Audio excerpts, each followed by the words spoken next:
This is the biggest lie told by golf teachers about golf teaching. Band-aids versus developmental. Every golf lesson is developmental. If I walk over and I change his grip 1 degree under, that's developmental. But sometimes, Brendan last night, what did we do? We said we were doing a video about hack motion, talking about here's one of the things you can do. You can just quantify your address position. Okay, great.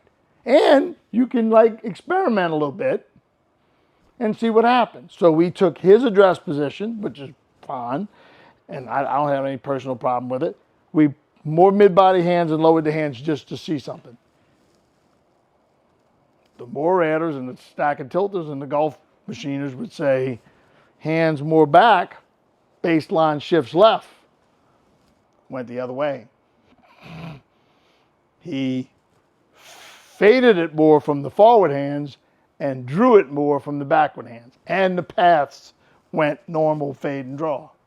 So, but he liked some of it, right? So sometimes it could take a long time to make a dent in somebody's swing, and sometimes it's just one little, I can turn my hips and straighten my leg, really? And the guy never turned in his life, and he starts turning. Yeah, this is big. Look, you're doing this to make a living. You're doing this to make a living doing something you like. And the guys digging ditches envy all of us, right? But I got about 15 years in the business, and I was like, why is that guy, and this guy. So if you started in the business at a place that was busy, I'll give you a perfect example. There's a place called Piping Rock, really nice club on Long Island. Everybody who's ever taught there has taught all day, every day, unless they just didn't want to, and they probably never had them back the second season. That's not the same thing as showing up at Costa Mesa, asking John for a spot, saying, where can I put my business cards out, and just standing up there going, phone might ring one of these days. Now, if you do that, and you build a business for 3, 4, 5 years, and you took all the teachers who ever did that and stayed as a teacher, and all the people who got lucky and wound up where the lessons were given to them, or they were somebody's assistant, the lessons were given. Those two do very, very different groups of people. Very, very different. The people who had to dig it out of the ground, just like music. I played music my whole life. When I was, making a couple dollars doing it, there were the cats that played in the clubs for 99 years, and then they got to the big crowds and the big stages, and they were way better live performers than the cats that just were like, Instagram famous like that, or whatever it was then, TV. The first thing we're going to do when we get through this list real quick, we're going to 5 more slides. We're going to go to TrackMan and learn some of these numbers and try to make it into something maybe you didn't know how it worked before. You don't have to be an expert in that stuff to be a good teacher. You don't. But man, it helps a ton. Okay, a teacher who teaches one pattern or teaches one pattern with a few variations has a big advantage. Remember I said, if you want to be the best possible teacher, you need to be able to teach. You need to be able to give Kuchar a lesson, then give Cabrera a lesson, then give Keith a lesson, and then give Mrs. Fabersham a lesson, then do the Rory fix from last night, if you want to be the best possible teacher. But those cats that just teach the same thing all the time, system teachers, method teachers, if you want to call them, they call themselves system teachers because they know method teachers is a negative connotation. They got an advantage when you show up to a method teacher that you've been working on that method and you're doing something wrong, they know exactly what's wrong. Because when the Buick that I'm driving drives in that dealership, they know, oh, there's that universal joiner, that 2023 Enclave. We'll have you fixed in 2 hours, Mr. Manzella. So you know your pattern really well. You can fix it faster than anybody else. This is probably too easy, but I don't hear it. PGA of America never wants to tell you this. They want you to think everybody who's a PGA member is just as good a teacher as everybody else. If you're shopping from a teacher, because people call you up and go, yeah, how much is for the last? Oh, that's a lot of money. But look, I'm teaching an English term next Tuesday all day. I am. I got all day. I'm about 1 day out of I'm about 1 day out of 5. If you can watch somebody teach from 30 yards away, I don't want anybody watching like right there. I don't even like teachers coming to watch me teach. Just you hit balls over there and just eavesdrop. Because the student, it's not fair to the student. Some people get freaked out. Most people just do something different than they would have if it was just you and them. If the teacher doesn't look like what they're doing is working from way over there when you're watching, probably not going to look good up close. Live lessons at teaching seminars. I was hoping I was going to get to do that at the teaching summit, but instead I'm in a stupid debate. Are rarely high quality. Matter of fact, I would go so far as saying if they were high quality, you probably wouldn't be here today because I would have quit in the middle of my career when I just really was like beating my head up against the wall and not really getting where I thought I should be. But I would watch famous teachers teach and go, it might have not happened yet, baby, but I'm going to get those guys. They can't out-teach me. No how. But if they ever put you on a stage at the Teaching Summit, James Hong, you'll be ready, right? But the next lesson you have outside or in the studio, give that lesson like it was on national TV or at a teacher conference. And it'll keep your effort real high. I'll tell you one of the best things I used to do that Ben did, and then I went away from it for a long time because it's really not that easy to do. In a studio, it's pretty damn easy with this thing called, you may have heard of it, Zoom.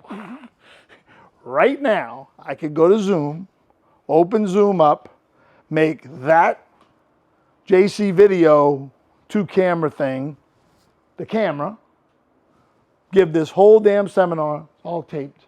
And there's a little add-on, if you have a Vimeo account, I'm sure if you have a YouTube or whatever, it'll send the Zooms straight to Vimeo. So I tape every lesson in my studio from people that I haven't worked with a million years, and they're just, it's just all maintenance. New people, I do it all the time, and I tell you what, every now and then I'll go to the middle of the lesson and I'll watch 2 minutes and go, oh, geez. It'll keep your effort high if you video some lessons here. Golf clubs are not shaped like a baseball bat or a headless shaft. It makes an L, see? Like it's some kind of weird thing. Beware of training age or drills that ignore the fact that this golf club has a L to it.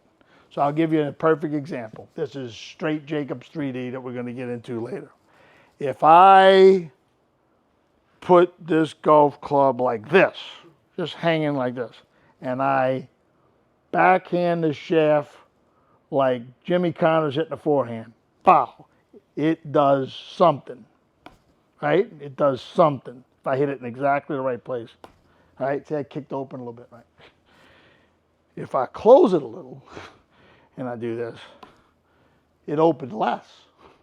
If I open it a little bit, and I do it opened a lot more. So, because the golf club is not shaped like a stick, what you input to the club change the output into the club changes. You're inputting the same thing in the same direction, but the L shape is in a different orientation when you do it. The club does something different. So if you're practicing with a stick, no matter what you do, no matter how you turn the stick, it reacts the same way. I'm not saying all of those stick training aids are bad, but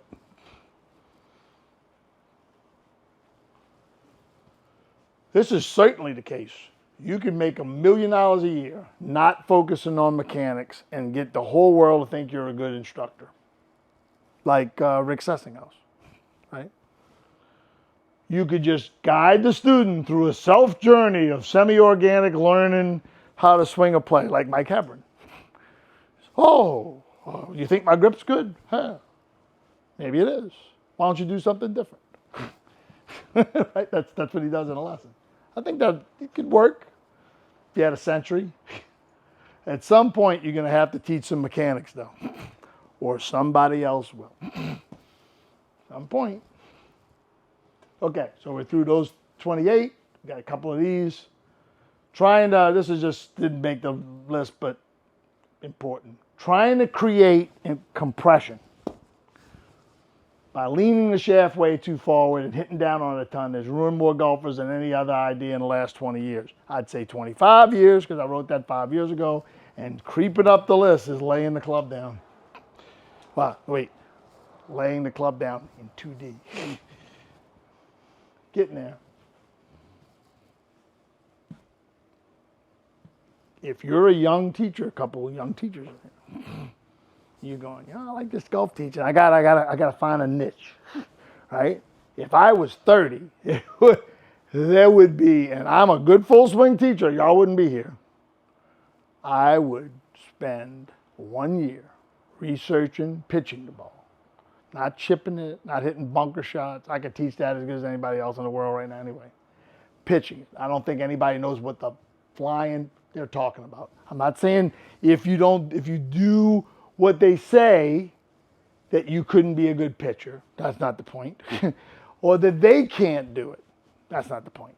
I'm saying that from a mechanical perspective, if you stood in front of Dr. Stephen Nesbitt and said, here's why this person's chipping it with these funny little moves, and here's why this person's not, he's going to roll his eyes at the 30-second mark, and he's going to check out. You're not even going to get an answer from him because it's going to be non-scientific gibberish.